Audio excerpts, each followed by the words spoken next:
Hello guys, কেমন আছেন সবাই? দেখুন, আমরা এখন যে লাইফটা লিড করছি না, সেখানে কি একটা জিনিস খুব মিসিং না, আর সেটা হলো রিয়েল কানেকশান। সে যুগের যুব সমাজ আর এই যুগের যুব সমাজের মধ্যে আকাশ পাতাল তফাৎ।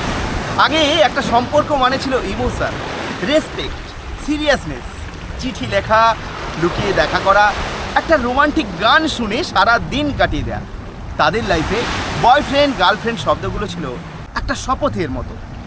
আর এখন আমাদের প্রেমটা পুরোপুরি হয়ে গেছে শো অফ। একটা সুন্দর প্রোফাইল পিকচার, একটা রিল, আর ইনস্টাগ্রামে officially dating status, candle light ডিনারের ছবি পোস্ট হলো, কিন্তু দুজন হয়তো নিজেদের ফোনেই ব্যস্ত। সত্যি করে বলুন তো, এখনকার কতজন ছেলে মেয়ে সোশ্যাল মিডিয়ায় নিজেদের সম্পর্কের হাজারটা আপডেট না দিয়ে নীরবে একে অপরের পাশে থাকে? এখন রিলেশন মানেই আমি তাকে কতটা দামি গিফট দিলাম, কোথায় দারুণ ছুটি কাটালাম, যেন একটা প্রতিযোগিতা চলছে। কিন্তু যখন একটু সমস্যা আসে, তখন কি হয়? ব্লক।